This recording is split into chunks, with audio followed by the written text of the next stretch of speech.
오늘 하나님께서 우리에게 주신 말씀은 에베소서 3장 1절부터 13절 말씀입니다. 에베소서 3장 1절부터 13절입니다. 이러므로 그리스도 예수 일로 너희 이방인을 위하여 갇힌 자 된 나 바울이 말하거니와 너희를 위하여 내게 주신 하나님의 그 은혜의 경륜을 너희가 들었을 터이라. 곧 계시로 내게 비밀을 알게 하신 것은 내가 먼저 간단히 기록한과 같으니 그것을 읽으며 내가 그리스도의 비밀을 깨달은 것을 너희가 알 수 있으리라. 이제 그의 거룩한 사도들과 선지자들에게 성령으로 나타내신 것 같이 다른 세대에게는 사람의 아들들에게 알리지 아니하셨으니 이는 이방인들이 복음으로 말미암아 그리스도 예수 안에서 함께 상속자가 되고 함께 지체가 되고 함께 약속에 참여하는 자가 됨이라. 이 복음을 위하여 그의 능력이 역사하시는 대로 내게 주신 하나님의 은혜의 선물을 따라 내가 일꾼이 되었노라. 모든 성도 중에 지극히 작은 자보다 더 작은 나에게 이 은혜를 주신 것은 측량할 수 없는 그리스도의 풍성함을 이방인에게 전하게 하시고 영원부터 만물을 창조하신 하나님 속에 감춰졌던 비밀의 경륜이 어떠한 것을 드러내게 하려 하심이라. 이는 이제 교회로 말미암아 하늘에 있는 통치자들과 권세들에게 하나님의 각종 지혜를 알게 하려 하심이니 곧 영원부터 우리 주 예수 그리스도 예수 안에서 예정하신 뜻대로 하신 것이라. 우리가 그 안에서 그를 믿음으로 말미암아 담대함과 확신을 가지고 하나님께 나아감을 얻느니라. 그러므로 너희에게 구하노니 너를 위한 나의 여러 환난에 대하여 낙심하지 말라. 이는 너희의 영광이니라. 아멘. 예부터 지금까지 역사를 보면 등장하는 것이 있습니다. 빠지지 않고 등장하는데 바로 분열입니다. 서로 대립하고 싸우고 결국 분열이 일어나게 됩니다. 그 분열의 결과는 너무도 잘 아시다시피 영원히 돌아올 수 없는 사이가 되거나 아니면 많은 피를 흘리게 되는 안타까운 일이 일어나게 됩니다. 오늘 어떻습니까? 우리나라만 해도 분열되어 있습니다. 정치가 분열되어 있고 지역이 분열되어 있고 사회와 공동체 안에 분열과 대립이 만연하고 있습니다. 이처럼 세상에는 어느 곳에든 다 분열이 넘쳐나고 가득 차 있습니다. 하지만 그럼에도 불구하고 분열이 결코 일어나지 않을 곳이 있습니다. 바로 교회입니다.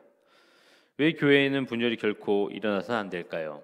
에베소서 1장 20절에서 23절을 통해서 교회는 그리스도의 몸이며 그리스도는 교회의 머리로 세워주셨다라고 말씀하신 것처럼 머리이신 그리스도를 따르는 몸된 교회는 하나님께서 허락하신 그 말씀에 따라 예수 그리스도가 전하신 그 복음에 순종하여서 반드시 우리 안에 분열을 다 버릴 수 있는 분열에 대한 청정 지역이 되어야 된다라는 사실입니다.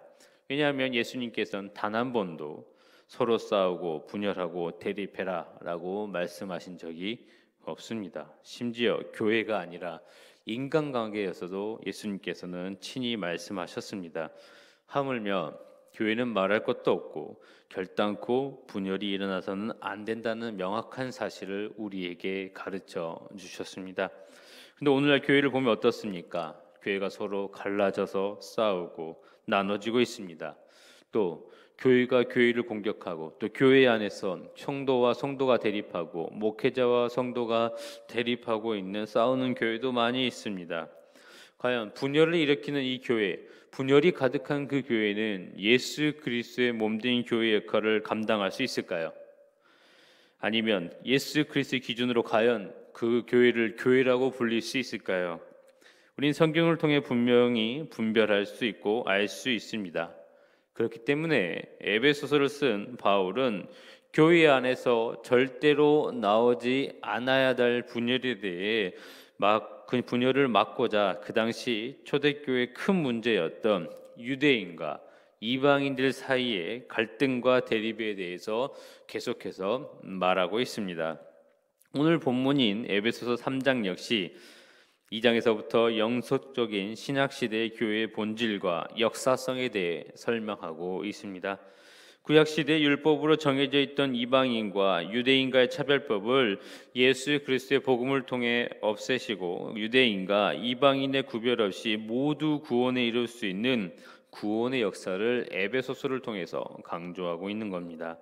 이 당시 초대교회 대부분이 가지고 있던 가장 큰 문제가 무엇이었냐면 유대인들과 그리고 헬라인들이 교회 안에 서로 섞여 있었고 유대인은 헬라인을 차별하고 헬라인은 그러한 유대인들과 함께하지 않는 분열의 문제점을 가지고 있었습니다.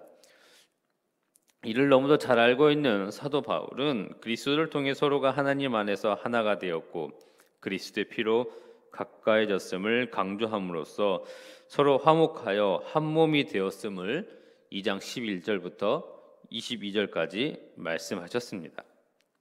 그리고 이를 이어서 3장 1절에서 이러므로라고 2장의 내용을 이어서 설명하고 있습니다. 3장 1절을 통해 유대인과 이방인이 화목하고 하나가 되어야 하므로 자신은 이방인을 위해서 복음을 전하고 갇힌 자가 되었다라고 설명하면서 유대인인 본인부터 그 말씀에 순종하고 있음을 가르치고 있습니다. 그리고 신앙의 비밀, 구약 시대의 비밀이었던 이방인의 구원에 대해 설명하면서 이제 그리스도를 통해 이방인도 구원받을 수 있음을 확신하고 드러났음을 설명함으로써 이방인들과 유대인이 옛 율법을 가지고 서로 분열이 일어나지 않도록 철저하게 설명을 하였던 것입니다. 그만큼 교회 안에서 반드시 버려하고 없애야 되는 것이 바로 분열입니다. 교회 안에 분열이 있다는 것은 교회의 머리이신 예수 그리스도를 따르지 않는다는 것이고 몸이 머리를 거부하는 즉 예수 그리스도를 부정하는 것이다 라는 것을 분명하게 알 수 있습니다. 그래서 초대교회나 오늘날 현재 교회나 동일하게 적용되는 말씀입니다. 교회 안에 있는 모든 분열을 버려라 라는 명확한 메시지를 우리에게 말씀하고 있습니다.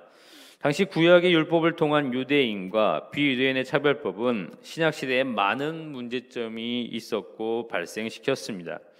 물론 구약시대에도 이방인들이 구원을 받았습니다.